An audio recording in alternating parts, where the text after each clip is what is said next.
अस्सलाम वालेकुम dear student and all viewer. अस्सलाम वालेकुम। मैं यूसुफ खान एक मरतबा फिर आपकी खिदमत में हाजिर हूँ और आप देख रहे हैं मेरा यूट्यूब चैनल केमिस्ट्री वाला खान। ठीक है।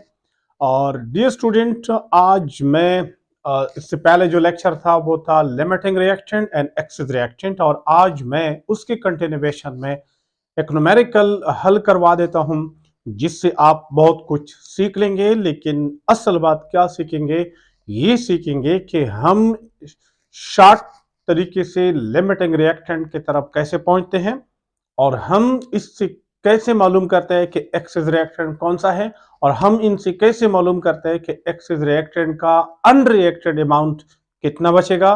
तो इस तरह बहुत सारे इंपॉर्टेंट जो कंसेप्ट्स है और जो क्विक एक अप्रोच आपका बनता है वो इंशाल्लाह आप सीखेंगे, और फिर इसी कंसेप्ट को आप न्यूमेरिकल और बाकी एमसीक्यूज के लिए भी अप्लाई कर सकते हैं। ओके डियर स्टूडेंट, मैं स्टार्ट लेता हूं। तो पहले आप क्वेश्चन को समझ ले, एग्जाम्पल है वो समझ ले, बड़ा सिंपल है। स्टेटमेंट के हवाले से कहते हैं कि कार्बोनिक एसिड जो कि CH2CO3 होता है can be prepared according to the following reaction. Carbonic acid H2CO3 का नाम है। जब पानी के कुछ ड्रॉप्स हो और CO2 हो और ये जब मिलते हैं आपस में फ्यूज करते हैं तो ये कन्वर्ट हो सकते हैं कार्बन डाइऑक्साइड वाटर के साथ रिएक्शन करके कार्बोनिक एसिड में कन्वर्ट होता है। ये वीक एसिड है, और जब भी बारिश के वक्त जब पानी आता है तो इसके अंदर कार्बोनिक एसिड जरूर मौजूद होता है, क्योंकि आपको पता है कि एयर में जो है एयर में CO2 मौजूद है। बाकी कोई एसिड हो या ना हो, ये एसिड मौजूद होता है नेचुरली, उनकी कुछ मिकदार थोड़ी सी मिकदार मौजूद होता है। तो ये कार्बोनिक एसिड है जो कि वाटर और CO2 के मिलने से बन जाता है। अब सवाल में जो डेटा है, डेटा पोर्शन आपको बता रहा है कि अगर 120 ग्राम CO2 हो, CO2 120 ग्राम हो और 80 ग्राम वाटर हो, यानी ये 80 ग्राम हो ये 120 ग्राम हो, ये आपस में हम मिला लें, तो फिर आपने बताना है क्या चीज, आइडेंटिफाई द लिमिटिंग रिएक्टेंट, कि इन दोनों में फिर लिमिटिंग रिएक्टेंट कौन सा है। और फिर आपने बताना है कैलकुलेट द मैक्सिमम अमाउंट, यानी प्रोडक्ट कितना बनेगा, लेकिन किस अंदाज में बताना है, ग्राम में बताना है, मोल में बताना है, या नंबर ऑफ मॉलिक्यूल्स में बताना है। तो क्वांटिटी के कई तरीकाकार है। वॉल्यूम में बताना है तो हमसे पूछा है in gram of the product form, कि इसका कितना मिकदार बना है, और किस चीज में बताना है, ग्राम में बताना है। ओके डियर स्टूडेंट, मैं स्टार्ट लेता हूं, सॉल्व करता हूं। तो सॉल्यूशन देखिए अब बहुत आसान है, इंशाल्लाह आप सीखेंगे। देखिए अगर CO2 प्लस वाटर मिले तो कार्बोनिक एसिड बनता है अकॉर्डिंग टू द रिएक्शन। तो सबसे पहली बात यह है कि स्टाइचोमेट्री में ये तरीका सीख ले, ये बात क्लियर हो, जो प्रिंसिपल आपके माइंड में हो कि हमारे पास इक्वेशन बैलेंस्ड होना मस्ट है, और ये इरिवर्सिबल होगा, यानी हम इनको समझते हैं कि आगे कंप्लीट जाता है। अब अगर ये बात दोनों बातें हैं तो फिर देखो मैं आपको एक कंसेप्ट बना लूं। देखिए इधर ये बहुत जरूरी है, न्यूमेरिकल इतना मुश्किल नहीं है जैसे आम लोग हल करते हैं बोर्ड के लिए प्रैक्टिस करते हैं, लेकिन इनके अंदर जो चीजें है वो आपके अंदर आ जाए, यानी आपके समझ में आ जाए, ताकि ऐसे बहुत सारे क्वेश्चन आप अंडरस्टैंड कर सके। देखिए इधर इसका मोलर मास अगर आप निकाले तो इसका मोलर मास 44 है। मैं इन लोगों के लिए बात करता हूं जिनका थोड़ा प्रैक्टिस हुआ है, और जिनका नहीं हुआ है उनके लिए भी काम कर रहा हूं। और इनका मोलर मास 18 है। तो आप देखिए अगर 120 ग्राम इसके है और 44 इसका मास है, मोलर मास, तो 120 डिवाइड बाय 44 अगर हम कर दे, 44 न सही, सपोज ये 40 सही, तो 40 40 40 तो तकरीबन 3, क्योंकि ये 44 है तो 3 से थोड़ा कम आता है मोल। इसके मोल कितने आते हैं, 3 से थोड़े कम आते हैं। कैसे मैंने गेस किया, मैं 120 को अगर मैं 44 पे डिवाइड करता हूं तो मुझे पता है 44 अगर मैं 40 भी समझ लो, 4 ना समझ लो, तो 120 डिवाइडेड बाई 43 आता है। और वो 40 में दोबारा अगर कंसिडर कर लो तो ये 3 से थोड़ा कम आ जाता है, 2.72 आता है। लेकिन मेरे पास कैलकुलेटर ना भी हो, माइंड इस्तेमाल किया, मुझे पता चलता है अगर वाटर 80 ग्राम है और इसका मोलर मास कितना है 18। तो 80 तकसीम 18 कर दो, 18 ना सही 20 कर दे, यानी थोड़ा ज्यादा कर दे। तो अगर 20 पे डिवाइड कर दे तो कितना बनता है 4 बनता है, 4 मोल हो गए। अगर 18 है तो फिर तो ये 4 से भी थोड़ा ज्यादा होता है। तो मेरा मतलब यह है कि ये हमारे पास 4 मोल से ज्यादा है, ये हमारे पास 2.72 यानी 3 से थोड़ा कम है। अब यहां तक मैंने कोई पेन रफ वर्क कुछ पे नहीं किया, मुझे पता चला। अब अगर आप बैलेंस इक्वेशन पे देखें तो इसका 1 मोल इसका 1 मोल देता है, यहां 1 है कोफिशिएंट तो यहां भी 1 है, यहां 1 है तो इनके सामने भी 1 है। तो इसका 1 मोल 1 मोल देते हैं, इसका भी 1 मोल 1 मोल देता है। और अगर इसके 10 मोल कर दे तो ये 10 बनेगा, अगर इनके 100 मोल कर दे तो ये 100 बनता है। इसी तरह अगर इनके 10 हो तो 10 बनते हैं, 100 हो तो 100 बनते हैं। अब हमारे पास अवेलेबल कितना है, हमारे पास तो ये 2 पॉइंट समथिंग अवेलेबल है। तो इसके मुताबिक ये 2.72 मोल बनता है और इसके मुताबिक 4 एंड अबाव बनता है। तो आप बता दी कौन सा वाला रिएक्टेंट जो है वो इसके कम मिकदार दे देता है। डेफिनेटली वो कौन है, CO2 है। तो CO2 इस कार्बोनिक एसिड के कम मोल देते हैं। सो आपने लिमिटिंग डिफिनीशन पिछले लेक्चर में जो हमने बहुत डिटेल में बात की थी लिमिटिंग रिएक्टेंट और एक्सिस रिएक्टेंट पे, तो आप समझ गए कि ये वाला लिमिटिंग है। अब जब लिमिटिंग मालूम हुआ तो एक चीज और भी मैंने एक्सप्लेन की थी कि कौन सा वाला रिएक्टेंट जो है वो अमाउंट ऑफ प्रोडक्ट को कंट्रोल कर रहा है। अगेन द लिमिटिंग रिएक्टेंट, ये कंट्रोल उनके पास होता है। जब ये खत्म हो जाता है तो ये अकेला तो ये नहीं बना सकता। तो अब अगर इसका 1 मोल इसके 1 मोल बनाते हैं तो 2 मोल बनाते हैं, 2.72 मोल बनाएंगे। तो हमें यह भी पता चला कि इसके बाद नहीं चलेगी, इसके बाद चलेगी, और इसके मुताबिक ये कितना बनता है 2.72 मोल बनेंगे। मैंने कोई पेन नहीं उठाया अभी तक, मुझे सारा इंफॉर्मेशन मेरे पास आ गए। तो अब ये 2.72 मोल बन जाएंगे। लेकिन हमसे तो ये मोल में नहीं पूछा है, हमसे ग्राम में पूछा है।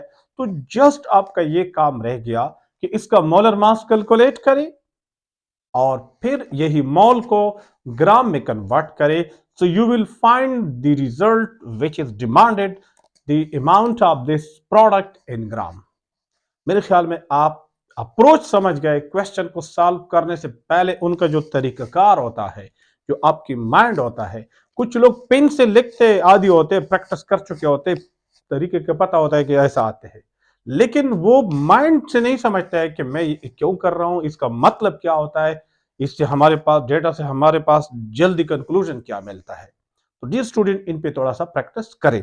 ओके, अब मैं सॉल्व करता हूं। अब आसान है, वो जो कमजोर स्टूडेंट होंगे वो भी समझेंगे। तो सबसे पहले मैं क्या लिखता हूं, मोलर मास ऑफ CO2 44 ग्राम पर मोल है। मोलर मास ऑफ वाटर 18 ग्राम पर मोल है, ये तो सबको आता है। अब मास ऑफ CO2 है 120 ग्राम और मास ऑफ वाटर है 80 ग्राम। ठीक है, अब मैं क्या करता हूं, मोल ऑफ CO2 निकालता हूं। तो मोल ऑफ CO2 कितने हैं, 120 ग्राम ये मास दिया गया है और 44 ग्राम पर मोल है। तो हमें पता है ग्राम ग्राम के साथ कैंसल हो जाएगा और मोल जो है ऊपर चला जाएगा। तो आपके पास कितने मोल आते हैं, इससे आते हैं 2.72 मोल ऑफ CO2।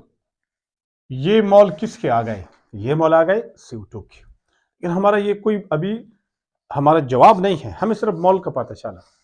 अब मोल ऑफ वाटर ये कितना है, 80 ग्राम डिवाइडेड बाय 18 ग्राम पर मोल। अगेन ग्राम ग्राम के साथ जुड़ा, समझ आ रही बात। तो क्या हो जाएगा, मोल ऊपर चला जाएगा, तो इनसे जवाब आता है 4.44 ग्राम sorry mole of H2O water. ये मोल आ गए किसके? वाटर के। अब हम बैलेंस्ड इक्वेशन को जाते हैं। अब हम बैलेंस इक्वेशन की तरफ जाते हैं तो मैं यहां लिखता हूं फ्रॉम बैलेंस्ड इक्वेशन, यानी हम बैलेंस इक्वेशन के रेफरेंस देते हैं तो हम वहां से बात करते हैं। क्या बात करते हैं? देखिए, 1 mole of CO2 give 1 mole of carbonic acid.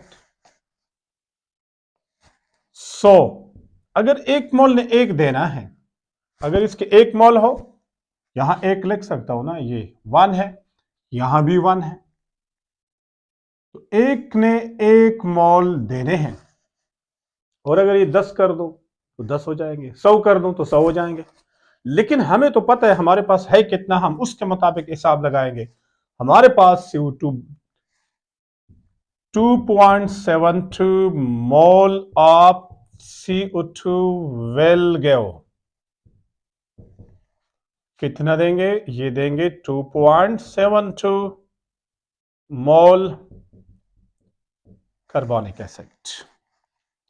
अब ये हमें मालूम हो गया कि CO2 इतना चाहता है कार्बोनिक एसिड को, 2.72 मोल चाहते हैं। सिमिलरली इसी तरह अब दूसरे का अंदाजा लगाते हैं कि वो कितना चाहते हैं। Water 1 mole of water give 1 mole carbonic acid. ये देखिए, ये भी 1 है तो ये 1 बनता है। सो हमारे पास वाटर कितना है? वाटर तो हमारे पास 4.44 मोल है, तो हम उसके मुताबिक हिसाब लगाएंगे। समझ आ रही बात? तो हम 10 या 100 या 1 के बारे में नहीं करते, 1 से हम स्टार्ट लेते हैं। यहां से हमारे पास तराजू है, पैमाना है कि ये रेशो है। अब अगर डिमांड डेटा के मुताबिक जाएंगे, डेटा में 10 दिया है तो 10 का हिसाब लगाएंगे, 100 दिया है तो 100 का हिसाब लगाएंगे। लेकिन हमें तो 4.4 है, सो 4.44 मोल water will give 4.44 mole of carbonic acid.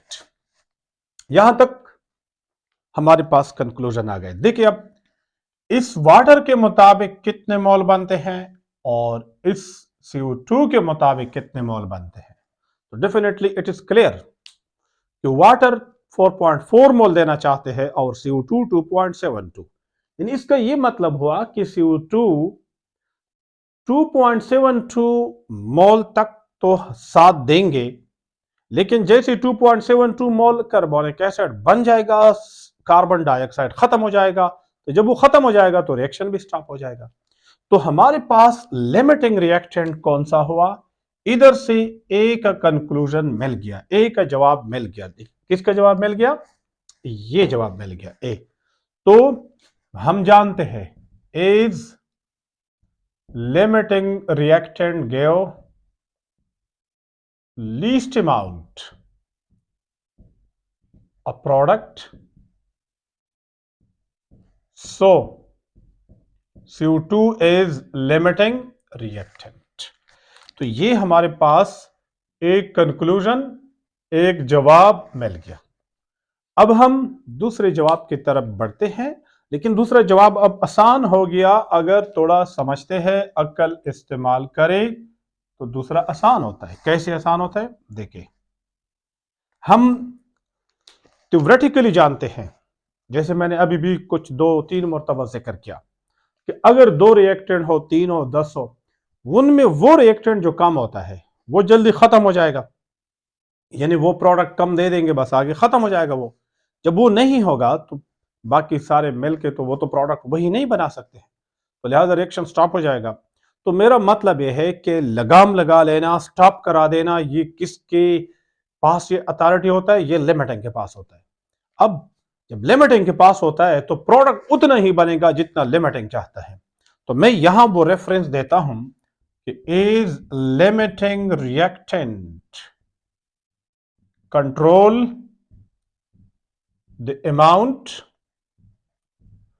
Of product, is limiting reactant control the amount of product. So we will get 2.72 mole of carbonic acid. हम कार्बोनिक एसिड की 2.72 मोल ही हासिल करेंगे, इससे ज्यादा नहीं। तो अब अगर मोल आ गए हमारे पास, किसके मोल आ गए? मोल ऑफ कार्बोनिक एसिड आ गए, वो है 2.72 मोल।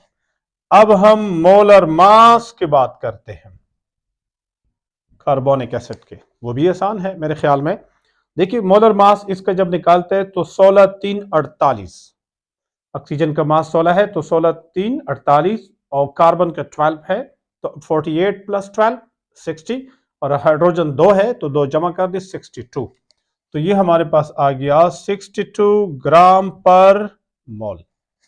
अब अगर ये भी मालूम हो गया तो फिर तो बहुत आसान है, आपने वो बुनियादी फार्मूला जानते हैं, mole is equal to mass in gram divided by molar mass. अब अगर आप गौर करें तो आपके पास क्या क्या चीज मालूम है? आपके पास मोलर मास मालूम है, आपके पास मोल मालूम है, तो क्या ये मालूम कर सकते हैं? Very much easy. तो आप इसी के मुताबिक जब मालूम करेंगे तो मास आपके पास मोलर मास इधर कर दूं, मल्टीप्लाई हो जाएगा 2.72 को, तो इनसे आपके पास आता है 1.69। कितना आता है मैं चेक भी कर लेता हूं, लेकिन इनसे आता है 1.69। अगर गलत भी लिखो तो आपको तरीका समझना चाहिए, फिर आप कैलकुलेटर इस्तेमाल कर सकते हैं। ये न्यूमेरिकल है, इसके लिए कैलकुलेटर अलाउड होते हैं।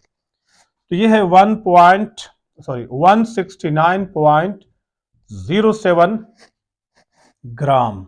तो हमसे ग्राम में पूछा था, किसका पूछा था? कार्बोनिक एसिड का पूछा था। तो ये हमारे पास दूसरा जवाब है, तो ये भी आंसर है। इसको हम क्या लिखते हैं? आंसर। और इसको भी हम आंसर लिखते हैं। तो ये दो हमारे पास जवाब आ गए। तो डियर स्टूडेंट, इस न्यूमेरिकल को हल करने के अंदर, इस क्वेश्चन के अंदर जो चीजें है कि आप क्विक इंफॉर्मेशन लेते हैं, ये एक्सट्रीमली इंपॉर्टेंट है, खासकर उन स्टूडेंट के लिए जो हजारों में से चुन चुन के हम तैयार करते हैं मेडिकल कॉलेजेस के लिए। सारे, आपको भी पता है कि सारे स्टूडेंट जो मेडिकल पढ़ते भी है, जाते भी है, लेकिन वो एफएससी के बाद बड़े कोलैप्स हो जाते हैं और आगे कंपटीशन नहीं कर सकते हैं। ठीक है, तो उसकी वजह क्या होता है कि प्रिपरेटरी मेथड पे डिपेंड करता है कि कौन कैसे उनको तैयार करते हैं और स्टूडेंट की कितना इंटरेस्ट है। ठीक है, okay dear student, this was today lecture. मिलेंगे नेक्स्ट लेक्चर में, तब तक अपना ख्याल रखें और वीडियो को लाइक करें, और जो भी बात है कमेंट्स में करें। इंशाल्लाह मैं कोशिश करूंगा ताकि जल्दी जल्दी लेक्चर में दे दिया करूं। थोड़ा सा मुझसे लेट हो गए, इंशाल्लाह नेक्स्ट में कोशिश करूंगा। और बाकी शेयर कर दें फ्रेंड्स के साथ ताकि मैक्सिमम लोगों को, स्टूडेंट्स को ये वीडियोस, ये लेक्चर पहुंच जाए ताकि सारे लोग उनसे फ़ायदा ले लें। और जो भी बात हो कमेंट्स में आप कह सकते हैं रिगार्डिंग टीचिंग, रिगार्डिंग जो भी है आइडियाज़ है आपके जहन में। और इंशाल्लाह मिलेंगे नेक्स्ट लेक्चर में। अल्लाह।